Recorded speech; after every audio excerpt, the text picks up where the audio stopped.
Le code des hydrocarbures, bientôt en vigueur. Après l'Assemblée nationale, il y a quelques semaines, le Sénat vient d'adopter le projet de loi portant réglementation du secteur des hydrocarbures en République gabonaise. Rien ne va plus dans le secteur éducation. On parle de proxénétisme. La rédaction de Gabon Première s'interroge ce soir sur l'éducation de base que reçoivent aujourd'hui nos enfants, surtout dans le cocon familial. Et puis nous parlerons cinéma. Après une longue absence sur la scène cinématographique, eh bien l'IGIS, l'Institut gabonais de l'image et du son, lance la production de 2 films. Un film de fiction et un documentaire rendant hommage à 2 grands dans ce domaine, souvent tapis dans l'ombre. Betty Anzembe nous en dira davantage dans quelques minutes. Madame, Messieurs, bonsoir et merci pour votre fidélité renouvelée à notre chaîne. Il est 20h, votre journal. Les travaux du Conseil interministériel se sont déroulés ce matin dans la salle habituelle au bord de mer, dirigée par le Premier ministre, chef du gouvernement. Ils étaient axés sur plusieurs dossiers importants de l'heure. Jacques Fourier-Mangoumba nous fait le point. L'arrivée dans cette salle de Julien Kogué-Bekale sonne le glas du début de la rencontre ministérielle. Le chef du gouvernement, à d'entrée de jeu, fait sa communication pour fixer le cap des sujets retenus pour la circonstance. Le Premier ministre et son équipe ont examiné plusieurs projets de textes législatifs et réglementaires. Entre autres projets de décrets, on pouvait noter 3 projets de décrets portant réorganisation de 3 structures, dont la Direction générale de la ville, la Direction générale des travaux topographiques et du cadastre et la Direction générale de l'urbanisme et des aménagements fonciers, mais également le projet de décret modifiant et complétant certaines dispositions portant statut de l'Institut national de cartographie au ministère de l'Habitat, de l'Urbanisme et du Logement.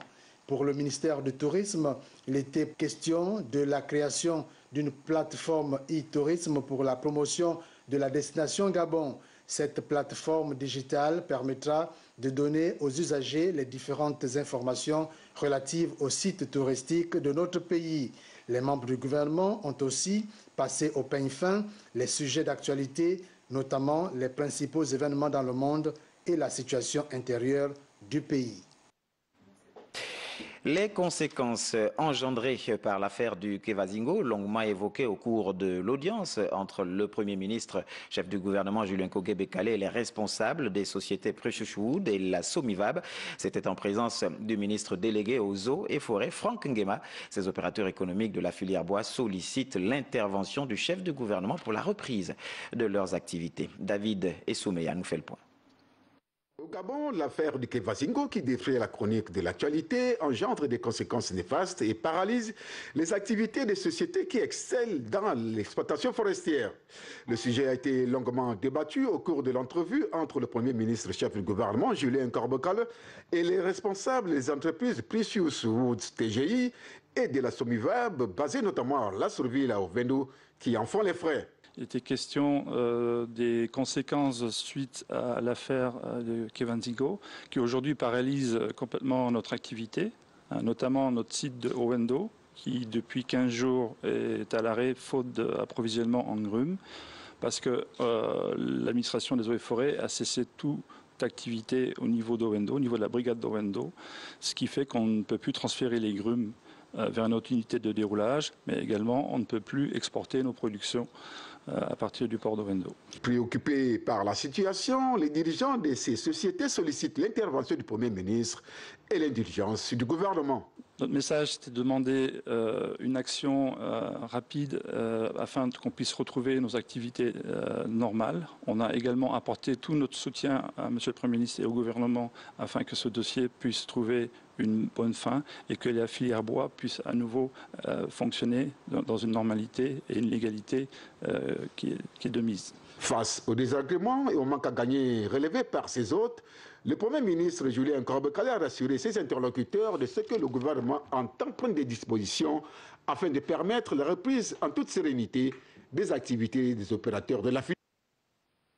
Le code des hydrocarbures, bientôt en vigueur après l'Assemblée nationale il y a quelques semaines. Le Sénat vient à son tour d'adopter le projet de loi portant réglementation du secteur des hydrocarbures en République gabonaise. C'était au cours de la séance plénière dirigée hier par le président de l'institution, Dr Lucie Milebou-Busson, épouse Mboussou. Cédric Nzengelomas, Félix Moulibangoyi nous font le point. Son caractère stratégique dans une économie en proie aux affres de la conjoncture internationale depuis quelque temps, mais surtout sa portée économique et les retombées sociales engendrées grâce à ce secteur, expliquent les divergences sur son contenu. Voici le nouveau code des hydrocarbures tant attendu par ses initiateurs et les opérateurs économiques du secteur pétrolier. Les centristes espèrent que l'engouement que suscite sur le gain d'activité pour le fait que les différentes suspensions et exonérations d'impôts arrivera au port des populations à travers le PID. À la lecture de l'exposé des motifs fait par le ministre en charge des hydrocarbures, les sénateurs du groupe ont dénoncé de prime abord la facilité avec laquelle on passe de la loi 11-2014 du 28 août 2014 au projet de loi en cours d'examen.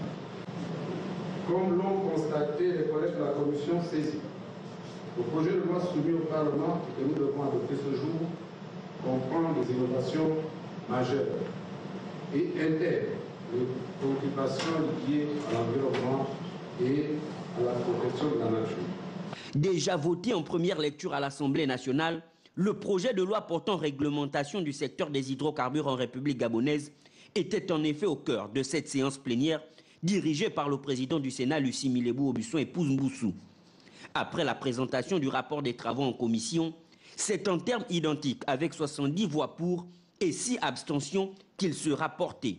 Faut dire qu'au-delà de ce vote massif, plusieurs recommandations ont été formulées par les sénateurs. Objectif, rendre ce nouveau code des hydrocarbures plus en phase avec les intérêts nationaux par la prise en compte notamment des questions environnementales ainsi que la préservation des intérêts des collectivités locales. Et puis du côté de l'Assemblée nationale, les experts de l'ONU-SIDA au Gabon étaient récemment les hôtes des députés membres de la Commission de santé et de la défense nationale. À la tête d'une délégation, la représentante résidente de cet organisme est allée faire aux représentants du peuple le point sur la lutte contre le VIH-SIDA au Gabon. Le reportage de Jean-Rodrigue Bigoundou de l'Assemblée nationale.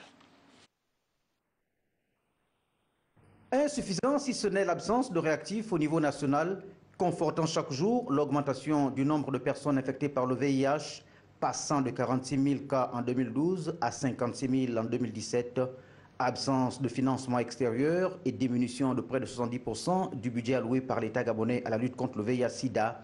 C'est ce tableau peu reluisant en matière de lutte contre cette pandémie que le directeur pays ONU-SIDA, représentante résidente au Gabon, est venu présenter aux honorables députés, membres des commissions de la santé et de la défense nationale, en termes de statistiques. Je suis très contente des échanges qu'on a faits parce que j'ai vu devant moi des personnes très engagées et qui, je pense qu'au-delà des échanges qu'on vient de faire, ça va nous permettre de continuer à œuvrer ensemble pour en venir à bout avec tous les échanges qu'on a faits aujourd'hui.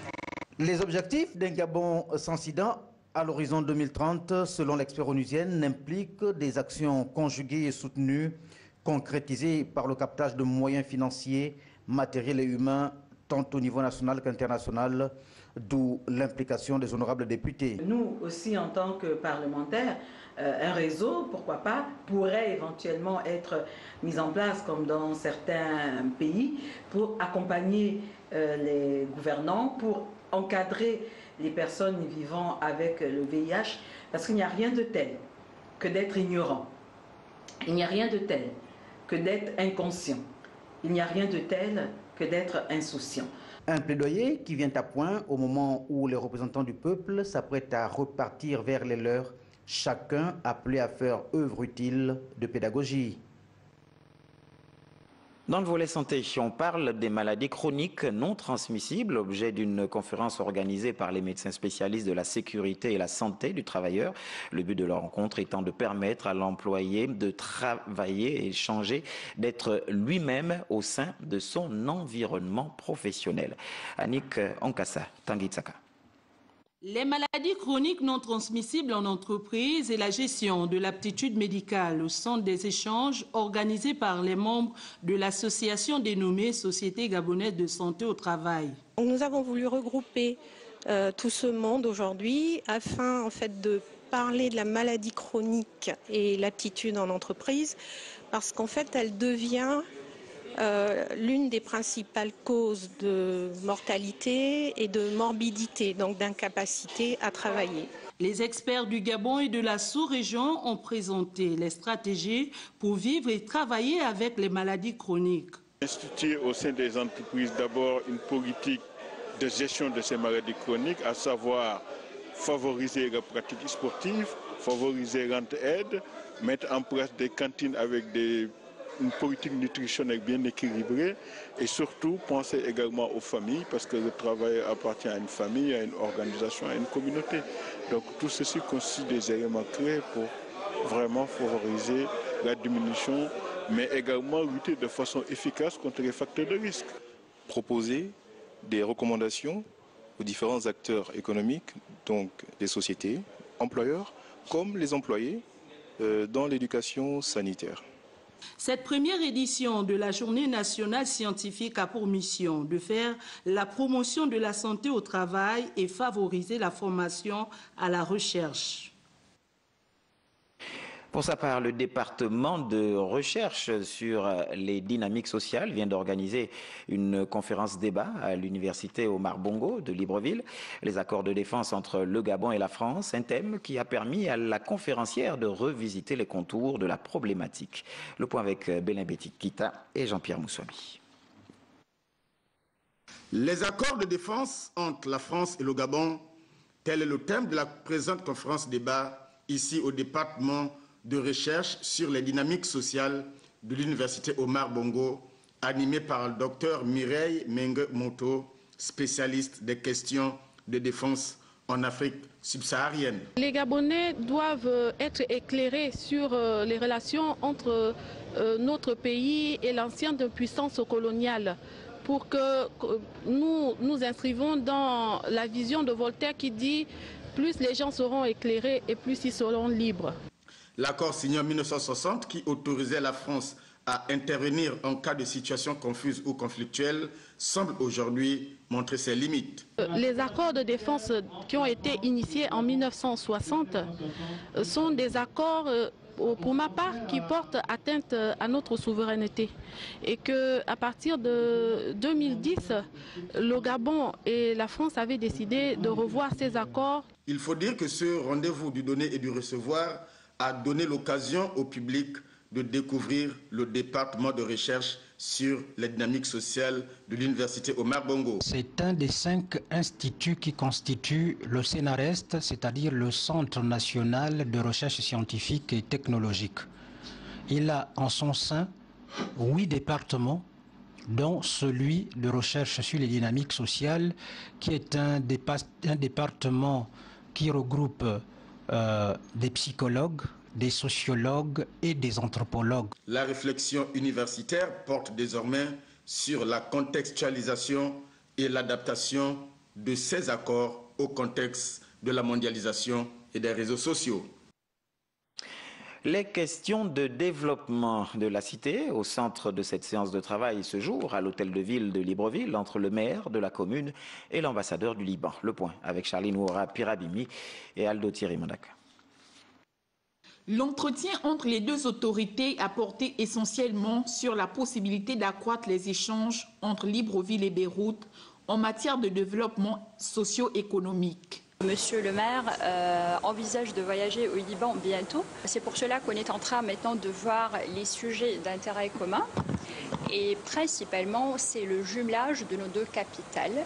Et pour que ce soit une base, pour que ce soit le cadre institutionnel pour la coopération au niveau développement de la ville de Libreville Et Monsieur le maire a évoqué quelques sujets d'intérêt en ce qui concerne le développement de cette ville, l'assainissement, le développement économique et social. Alors on va travailler là-dessus. En termes de projets infrastructurels à venir, le Liban entend accompagner Libreville dans le cadre de sa modernisation. La communauté libanaise au Gabon est une très grande communauté qui est déjà dans le BTP. Alors ça, en ce qui concerne l'infrastructure, on va commencer avec les Libanais qui se trouvent ici à Libreville et en fonction des projets qui seront soumis par la mairie de Libreville. Monsieur le maire, il a évoqué quelques projets, mais ça reste à voir. En fait, une fois qu'on a ces projets, je suis sûre que les hommes d'affaires libanais qui sont là, qu'ils s'intéresseront à ces projets. Les républiques gabonaises et libanaises entretiennent des relations diplomatiques depuis 1991. Quelques accords de coopération ont solidifié leurs liens, notamment l'accord sur la promotion et la protection réciproque des investissements, l'accord de coopération commerciale, celui sur le tourisme et l'accord bilatéral de transport aérien. Ils ont été encouragés à leur juste valeur. Il s'agit des agents de Petrogabon ayant totalisé 10 ans de service. Ils ont été décorés par le ministère du Travail en collaboration avec leur hiérarchie. Et c'était au cours d'une cérémonie organisée dans l'enceinte de l'entreprise. Frédéric Yenda Mukula, Bertin Osaga. C'est une cuvée de 11 médailles de bronze qui a reçu ici des décorations et des diplômes des mains des inspecteurs et du directeur du travail et de la réglementation. La société Petrogabon est l'exemple type de réussite du Gabonais, celui qui ose, celui qui a de l'ambition. Petrogabon est donc un exemple concret du bon management des entreprises par les Gabonais. Le PDG de Petrogabon a quant à lui félicité l'engagement et la fidélité de ses employés. C'est un excellent rituel que de magnifier la fidélité d'un employé envers l'entreprise qu'il emploie. La fidélité à une entreprise traduit la capacité qu'on a à transcender les vicissitudes de la vie ou à digérer les moments d'euphorie qu'elle procure. Des récompenses méritées après 10 ans de dur labeur. C'est vraiment un symbole de la fidélité de l'employé vis-à-vis de son employeur.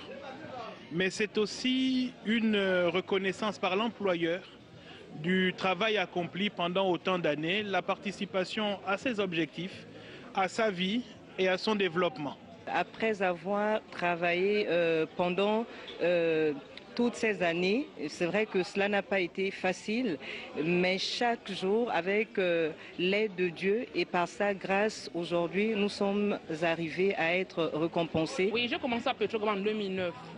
Je ne pensais pas qu'un jour je pouvais atteindre 10 ans en Petrogabon. Vu les problèmes qui minent le pays, il y a d'autres qui sont partis, il y en a qui sont restés. Et j'ai tenu pendant 10 ans, mais voilà aujourd'hui couronné de mon travail. Des moments de communion et de bonheur partagés entre employeurs et agents. L'entreprise a su faire face à la crise économique. Elle est quasiment présente sur l'ensemble du territoire national. Allez, on ouvre le volet société avec une exclamation « Où va la vie ?» Ce titre de l'artiste disparu Serge Niga semble s'appliquer actuellement à la société gabonaise où valeurs spirituelles, morales et sociales sont mises en mal par le comportement de certains au point de susciter la peur d'une société sans repère. Ici et là, on dénonce des agissements indignes commis non seulement par des mineurs mais aussi par des adultes qui jadis étaient censés montrer pourtant le chemin aux enfants. La réflexion de Bélin Bekita sur les images de Jean-Pierre Moussouami. Exemplarité et respect des notions qui, dans un passé récent, étaient caractéristiques de la société gabonaise, mais qui désormais sont reléguées au second plan puisqu'appartenant à un autre temps.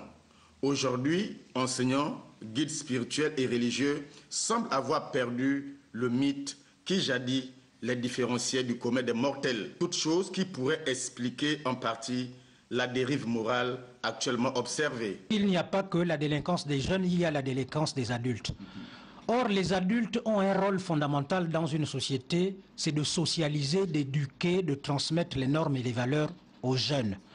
Il se trouve que dans notre société, Les adultes se sont détachés de cette mission.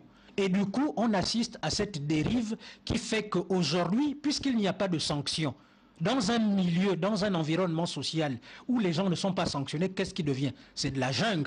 Dans une société où le respect et les valeurs morales semblent se réduire chaque jour comme une peau de chagrin, quel peut être l'apport des sciences sociales?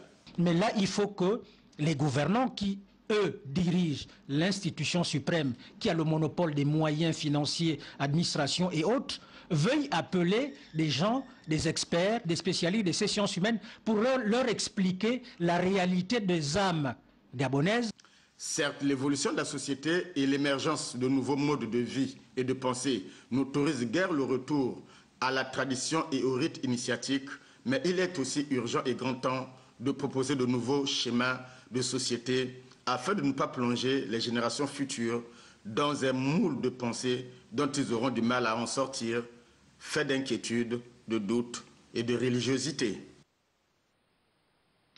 Au regard des événements de ces derniers jours dans le secteur de l'éducation, dont le dernier en date, le proxénétisme, eh bien, la rédaction de Gabon Première s'interroge ce soir sur l'éducation de base que reçoivent aujourd'hui nos enfants, surtout dans le cocon familial. L'analyse cette fois de Confort Olga Okenkali.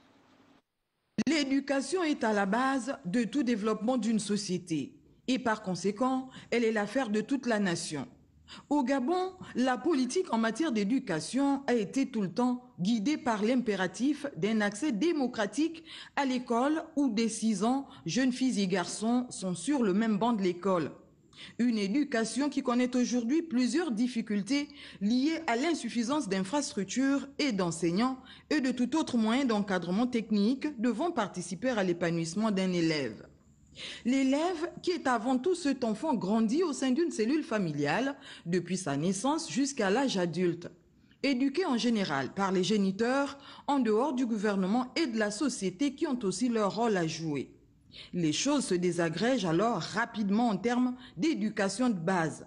Les familles parfois recomposées, monoparentales, les parents accaparés par les tâches administratives ou encore l'éducation reléguée à une tierce personne, les grands-parents en l'occurrence, autant de paramètres qui peuvent un tant soit peu accélérer la cadence pour ce qui est des comportements affichés par nos enfants tant à l'école qu'à la maison.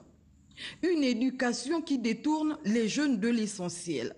L'usage des stupéfiants, des boissons alcoolisées et du sexe, des éléments perturbateurs qui peuvent gêner considérablement l'avenir des apprenants. La question mérite d'être réexaminée. À chaque parent et enfant de redoubler donc de vigilance dans la sensibilisation continue sur ces fléaux des temps modernes. Seule une éducation, pourquoi pas basée sur le respect de certains principes et valeurs, voire culturels, pourra représenter un déclencheur et permettre, pourquoi pas, aux plus jeunes de faire face à toute agression extérieure. Et puis notez dans votre agenda que annoncé en Conseil des ministres pour se tenir le 30 mai, donc du 30 mai au 1er juin 2019, eh bien, la journée nationale de l'évaluation, JNE, se tiendra finalement le mardi 11 juin 2019 à Libreville à partir de 8 h et ce sera du côté de l'hôtel Nomade. À cet effet, le comité d'organisation s'active pour la réussite de cet événement.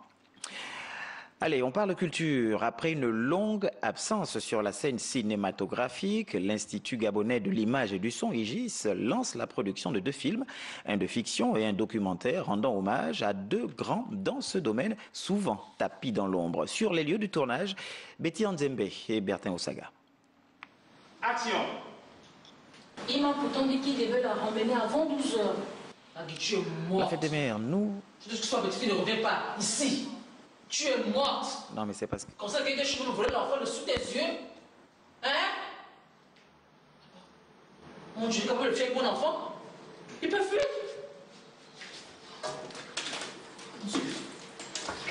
Et voilà. Et voilà. Il ne s'agit pas d'un kidnapping, mais plutôt d'un père qui veut passer du temps avec sa fille, bien que la grand-mère de cette dernière ne soit pas d'accord. La réalisation simultanée de ce film de fiction et du documentaire relatant le parcours professionnel de 2 anciens techniciens viennent relancer les activités de l'Institut gabonais de l'image et du son. L'IGIS est resté dans la léthargie pendant un certain temps et il est important pour nous de montrer que nous existons, sauf que bon, il faudrait qu'on nous aide à relancer le cinéma. Donc ces deux projets font l'ensemble d'un concept, font partie d'un concept structurant pour qu'on puisse relancer les équipes, qu'on puisse réorganiser l'activité. Après 42 ans passés dans le cinéma gabonais, Kader Mendom pense qu'il doit désormais passer le témoin à la nouvelle génération. Le métier de machiniste, ça, il faut écouter, il faut être actif, il faut être vigilant. On ne tourne pas sur un plateau, on regarde. On réagit tout de suite. Dans ce documentaire-là, je forme un jeune pour me remplacer parce que dans ce métier, il ne faut pas qu'il y ait un vide. Il faut la continuité de ce métier. Les tournages des deux films de 13 et 26 minutes de Fernand Lepoko et Ibris Ndiengui sont prévus durer 4 jours avec une avant-première envisagée. Dégage! La fête des mères, on en parle et nous sommes à Port-Gentil où le président de l'association Tendance Avenir a redonné le sourire à des milliers de femmes de la localité en mettant un accent sur la femme forte. La dite cérémonie a rendu un hommage à la première dame Sylvia Bongo Ondimba. Igor Onanga nous fait le point. Consommables, lits, matelas, fauteuils roulants, tricycles et bien d'autres matériels médicaux, telle est la trame du don de médicaments que Madame la ministre Nanette Longa Makinda a offert en sa qualité de fille de la localité au centre régional Paul Mukambi. L'occasion était donc rêvée pour le directeur général de cette structure de retracer la genèse de cette structure hospitalière. C'est un hôpital de type pavillonnaire comportant 25 bâtiments, dont 10 logements d'astreinte pour les médecins. Avec une capacité théorique de 110 lits, cet hôpital couvre un bassin régional d'environ 75 000 habitants, dont 31 000 dans la Lologonie. Remettant personnellement ce don, la bienfaitrice a tenu à parler des motivations qui ont été les siennes. Répercutons ici la volonté de Monsieur le Président de la République, chef de l'État, Son Excellence Ali Bongo Ondimba, de garantir à tous et à toutes l'accès aux soins médicaux. Je vous prie de recevoir ce modeste appui en matériel et médicaments de première nécessité. Réceptionnant le don, le numéro 1 de la province de Logololo a vivement remercié la donatrice et les plus hautes autorités du pays qui prônent pour le partage. Ce geste, combien louable, participe, je voudrais l'ajouter, de la volonté de partage exprimée par le président de la République, chef de l'État, son Excellence Ali Bongo Ondimba, pour qui la santé et la solidarité constituent des priorités et sont également le reflet de son engagement sincère et personnel en faveur des Gabonaises et des Gabonais. Gageons à présent que cet important don de matériel médical profite directement aux ayants droit afin que d'autres bienfaiteurs emboîtent le pas à celle-là qui est désormais qualifiée comme Mère Teresa. Voilà, à l'instant, il s'agissait plutôt de Nanette Longa qui était dans sa province natale où elle a fait un important don, notamment du côté de l'hôpital Paul Mukambi, en présence bien sûr de la gouverneure de la province. Allez, nous parlions de la fête des mères du côté de Port-Gentil, notamment le président de l'association Tendance Avenir a redonné le sourire à des milliers de femmes de la localité en mettant un accent sur la femme forte. La dite cérémonie, nous le disions, a rendu un hommage à la première dame Sylvia Bongo Ondimba. Mieux que la célébration de la fête des mères, un hommage rendu aux femmes fortes de la nation tout entière. Par ce geste, l'association Tendance Avenir et son président, Pascal Ognan-Bourouet, tendent une fleur aux donneuses de vie et soutien quotidien de leurs époux et concubins. Un accent particulier a été mis sur l'engagement de la première dame gabonaise, Sylvia Bongo Ondimba. Première dame, première mère, mais surtout, premier soutien du chef de l'État gabonais. Vous savez, on dit souvent que derrière un grand homme se cache une grande dame. Aujourd'hui, c'était l'occasion pour nous de pouvoir féliciter l'action de ces mamans, en particulier Madame la Première Dame, Madame Sylvia Bongo Ondimba, qui se bat au quotidien contre toutes les formes d'exclusion, notamment pour la veuve et l'orphelin, pour les inégalités sociales. Il était donc important qu'au moment où elle accompagne son mari dans sa convalescence, on puisse la magnifier, et ça a été le cas aujourd'hui. C'est donc sous l'aura de celle-ci que plusieurs moments ont été gratifiés, histoire de dessiner le sourire qui fait la marque Sylvia Bongo Ondimba sur le visage des maires de l'Ogooué-Maritime. Nous sommes vraiment émus de recevoir aujourd'hui le président de l'association Tendance à venir qui a bien voulu associer toutes les mamans du premier arrondissement pour remettre des prisons pour cette fête des mères. Ça arrive comme un boom dans notre cas. Rien ne remplace le geste, même pas le cadeau, mais rien n'est au-dessus du rôle que jouent ces mères au quotidien. D'ailleurs, l'adage dit que le paradis se trouve à leurs pieds. Pascal Ognon-Bourouet le sait. Allez, on parle sport avec la Fédération gabonaise du sport universitaire qui vient d'organiser la 2e journée des Jeux universitaires. L'objectif est de promouvoir la pratique du sport de masse dans les grandes écoles et universités publiques. Joyce Lorna Wangi, Aldo Thierry Mandaka nous ont touché mot.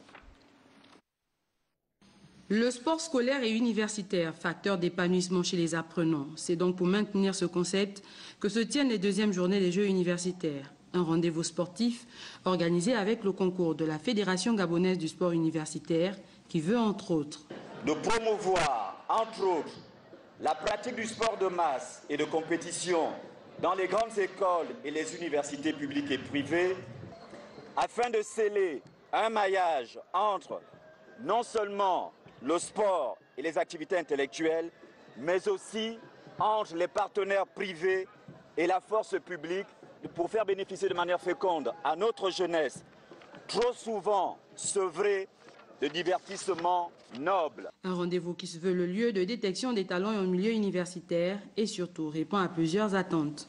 Que le sport national gabonais dans son ensemble attend beaucoup de la participation des athlètes universitaires pour espérer relever le niveau général des compétitions et des performances. L'université Omar Bongo, particulièrement, attend énormément de cette renaissance du sport universitaire pour ressusciter l'appellation et la marque Ndimba, qui est le nom emblématique de sa participation glorieuse aux différents championnats nationaux. La reprise des Jeux universitaires annonce une ère nouvelle pour le sport en milieu estudiantin. C'est donc rassurer que l'université emprunte de plus en plus la bonne voie que je voudrais m'adresser à la fois aux sportifs, mais également aux autres encadreurs, la pleine réussite. 10 jours durant, les équipes des grandes écoles et universités du pays vont devoir démontrer leur talent dans toutes les disciplines sportives. Et pour la fin de ce journal, retenez que c'est cet après-midi que 4 membres du gouvernement ont été auditionnés par les honorables députés à l'Assemblée nationale. Cela dans le cadre des questions orales. Il s'agissait notamment de Lambert Noël Mata, Michel Menga, Tony Ondomba et Anissé Mbumbu Miyakou. Vous suivrez le condensé de cette actualité dans notre journal de 23h que Vin Ovendant se fera le plaisir de vous présenter. La sagesse du jour nous dit ceci: même le poisson qui vit dans l'eau a soif. À méditer tout au long de cette soirée. Merci à vous. Bonne suite des programmes sur notre chaîne.